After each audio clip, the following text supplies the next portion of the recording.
ito ay rated SPG. Striktong patnubay at gabay ng magulang ang kailangan. Maaaring may masiselang tema, lengguwahe, karahasan, sexual, horror o droga na hindi angkop sa mga bata. Makikita ni Lilet na suot-suot ni Renan ang relo na nakuha ng holdapper sa kanya. Mabubuko na kaya si Renan o makakapagdahilan na naman siya at makakapag-isip ng palusot? Abangan natin sa Lilet Matias, Attorney at Law. Nagsisimula na magkaroon ng lamat ang samahan ni Sabrina at Renan dahil sa pagiging makasarili ni Renan. Nangangailangan rin ng pera si Sabrina para madugtungan ang buhay ng kapatid na babae para sa kailangan nitong operasyon. Malaking halaga ang pera na kakailanganin. Pero walang maipahiram si Sabrina sa kapatid dahil inutang ni Renan. Sinisingil ni Sabrina si Renan pero galit pa sa kanya. Naiinis si Renan sa kapatid dahil palagi na lang humihingi ng pera kay Sabrina. Marami pa nga silang problema. Para kay Renan, bakit hindi na lang gumawa ng paraan ng kapatid na sa iba manghiram ng pera? Huwag nang sumabay sa problema nila. Samantalang si Renan lang naman ang may problema. Nadadamay lang si Sabrina sa kanya. Kinukumbinsi ulit ni Sabrina si Renan na ibalik sa kanya ang pera, pero nagalit at sinigawan lang siya ni Renan. Nagagalit si Sabrina pero tahimik lang siya nung una. Tinawagan pa ni Renan si Patricia, nagalit rin siya. Humihingi ng alak si Renan kay Sabrina, naguutos na parang katulong ang kausap. Walang respeto at pasigaw na humingi siya ng alak pero tinabla lang rin siya ni Sabrina. Dahil wala namang alak na nakatabi sa ref nila, bakit hindi na lang mangutang si Renan para may mainom siyang alak? Sabay walk out ni Sabrina. Nainis si Renan, dala-dala ni Sabrina ang galit niya kay Renan hanggang kinabukasan sa opisina. Habang naglalambing si Renan kay Eira, tuwang-tuwa naman si Eira. Si Sabrina ay nagtitimpla ng kape na puno pa rin ng inis kay Renan. Sinamahan pa ng selos dahil sa pakikipaglampungan ng nobyo sa iba. Natutuwa naman si Renan sa usapang bibili si Eira ng alahas para sa kasal nila dahil isa na naman itong asset na pwedeng gawa ng paraan ni Renan para mapunta sa kanya sa pamamagitan ng mga tauhan niya. Pwedeng nakawan naman si Eira ng mga tauhan ni Renan para mapunta kay Renan ang alahas ng ganun kabilis at walang kahirap-hirap.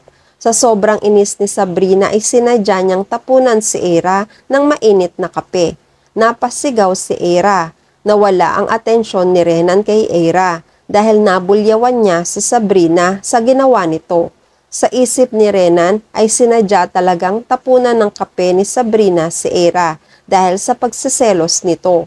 Kunwari ay humihingi ng pasensya si Sabrina kay Eira dahil sa pinagalitan rin siya ni Renan ay mas nadagdagan pa ang galit niya sa nobyo. Harap-harapan kasing si Eira ang palagi nitong kinakampihan, pinapanigan at hindi siya. Pinigilan ni Eira si Renan sa paninigaw nito kay Sabrina dahil iniisip ni Eira na aksidente lang naman ang nangyari at walang may kagustuhan na matapon ang kape sa kanya. Nagpaalam na muna si Eira na magbanyo para ayusin ang sarili. Nakatitig ng masama si Renan kay Sabrina. Sinasabi ng mga mata niya na mag-usap tayo mamaya, Sabrina.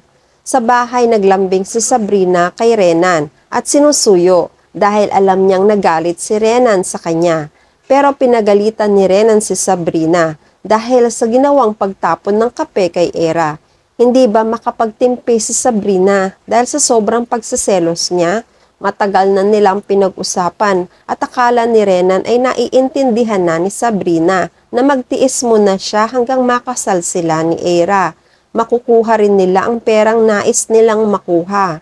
Pagkatapos doon ay makikipaghiwalay din naman siya at magsasama silang masaya. Pero dahil sa katigasan ng ulo ni Sabrina, napupuno na si Renan. Nagbanta siya na kahit makuha niya ang pera at kahit maghiwalay pa sila ni Eira ay baka pati si Sabrina ay hindi na niya balikan dahil sa pag-uugali niyang ito.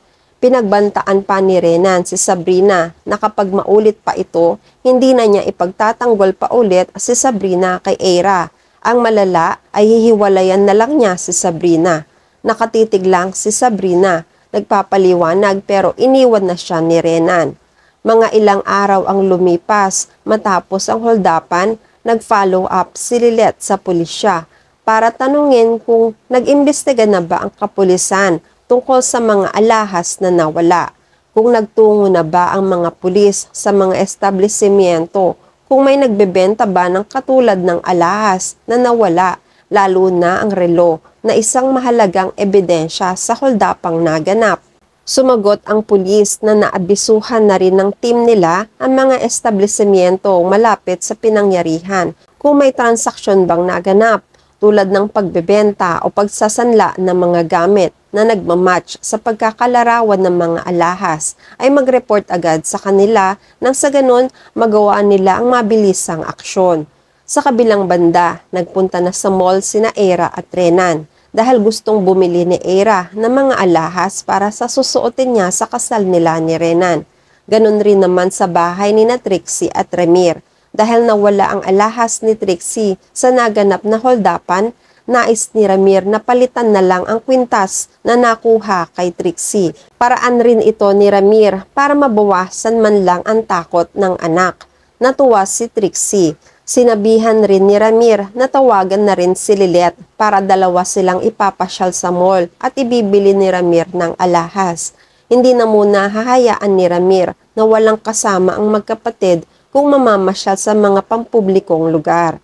Gustong proteksyonan ni Ramir ang mga anak. Tinawagan nga ni Trixie agad si Lilet. Si Lilet ay nasa presinto pa. Inaya ni Trixie si Lilet. Nagpaalam naman si Lilet kay Kurt na mamamasyal sila ni Trixie kasama ang tatay. Nagpaubaya si Kurt dahil family bonding nila ito ni Lilet.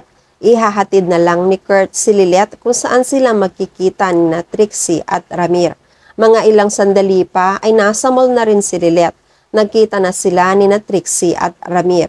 Samantala, nakapili na ng alahas sina Era at Renan. Tuwang-tuwa si Era sa mga napili niya. Palabas na sila ng butik nang magkasalubong sila ni na Lilet. Masaya si Trixie dahil nakita nila sina Renan at Era rito. Nagkabatian sila. Nakangiti rin naman si Lilet na binati ang kapatid at si Renan. Ikinuwento ni Trixie na narito sila para ibili sila ng daddy niya ng alahas na nakuha ng holdapper. Mahalaga kasi ang kwintas na nawala. Galing rin ito sa daddy niya.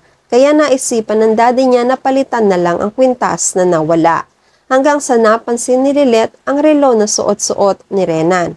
Nabanggit ni Lilet na hindi ba yan ang relong nakuha ng holdapper? Napansin rin ni Trixie ito. Sumegunda siya sa sinabi ni Lilet. Kamukhang-kamukha nito ang relong nakuha ng mga holdapper.